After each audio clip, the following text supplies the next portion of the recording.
نفرت وہ چیز ہے جسے لمحے میں محسوس کیا جاتا ہے، اور محبت وہ چیز ہے جس کو ثابت کرنے میں زندگی گزر جاتی ہے۔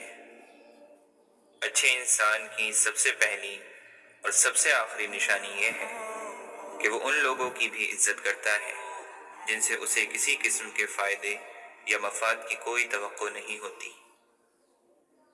اللہ کو پسند ہے وہ دل جس میں مخلوق کا درد ہو اور وہ آنسو جو خوف خدا سے گریں۔ عبادات ضرور کیجئے مگر معاملات پر خاص توجہ دیجئے۔ کعبے کے چکر لگانے سے انسانوں کو دیے چکر معاف نہیں ہو جاتے۔ اللہ تو بے نیاز ہے، ملنے کو گھر پہ ہی مل جائے، نہ ملے تو کعبے میں بھی نہ ملے۔ بات ہے طلب اور اخلاص کی۔ زندگی استاد سے بھی زیادہ سخت ہوتی ہے۔ استاد پہلے سبق دیتا ہے، پھر امتحان لیتا ہے، لیکن زندگی پہلے امتحان لیتی ہے، پھر سبق دیتی ہے۔ ایک بزرگ نے کہا، بیٹا، الفاظ جو بھی ہو، جیسے بھی ہو، لوگ مطلب ہمیشہ اپنی مرضی کا نکالتے ہیں۔ انسان کی اتنی اوقات نہیں کہ اللہ کا قرب حاصل کرے۔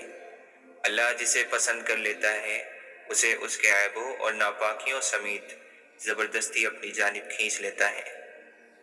اس خاک کو معاف کر دے میرے اللہ، اس خاک میں جانے سے پہلے۔ اپنے والد سے ہم کلام رہو، یوں وہ بوڑھا جوان رہتا ہے۔ ذرا جو سمجھ آنے لگتی ہے کتاب حیات، زندگی اکثر نیا وقت پلٹ دیتی ہے۔ خشک ہونا ہے تو تعریف سنیے، اور بہتر ہونا ہے تو تنقید سنیے۔ سچائی اور اچھائی کی تلاش میں پوری دنیا گھوم لے، اگر وہ آپ میں نہیں تو کہیں بھی نہیں۔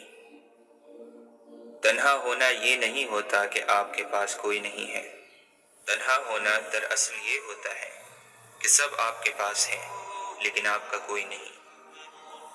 جس دروازے سے شک اندر آتا ہے، محبت اور اعتماد اس دروازے سے باہر نکل جاتی ہے۔ جب کبھی وفا کی بات آتی ہے تو اشرف المخلوقات کتوں کی مثال دیتے ہیں۔ کسی کے جذبات کو اتنی چوٹ نہ پہنچاؤ کہ آپ کا خیال جب بھی اسے آئے تو اسے تکلیف ہی ہو۔ ابلتے پانی میں چہرہ نظر نہیں آتا، تمہارا غصہ جب اترے تو فیصلہ کرنا۔ غصے کی حالت میں لفظوں پر قابو رکھا کریں، یہ ننھے ننھے الفاظ بڑے بڑے گھاؤ لگانے کی طاقت رکھتے ہیں۔ ایک چراغ سے کئی چراغ روشن کیے جا سکتے ہیں، روشنی کم نہیں ہوتی اور بڑھ جاتی ہے۔ اسی طرح خوشیاں بانٹنے سے بڑھتی ہیں، گھٹتی نہیں۔ کچھ لوگوں کے پاس کچھ نہیں ہوتا، وہ پھر بھی مسکرا رہے ہوتے ہیں۔ جانتے ہو کیوں؟ کیونکہ وہ اللہ تعالی سے اچھے کی امید رکھتے ہیں۔ ہمارا ہر دن ایک سبق لے کر آتا ہے اور ہر شام ایک تجربہ دے کر ڈھلتی ہے۔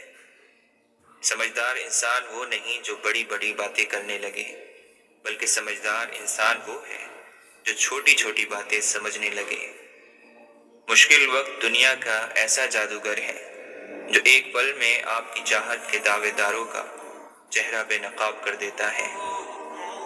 تکلیف میں صبر سے کام لو، کیونکہ سونے کو آگ سے اور مومن کو تکلیف سے آزمایا جاتا ہے۔ جو اللہ کے دیے ہوئے رزق کو کافی سمجھے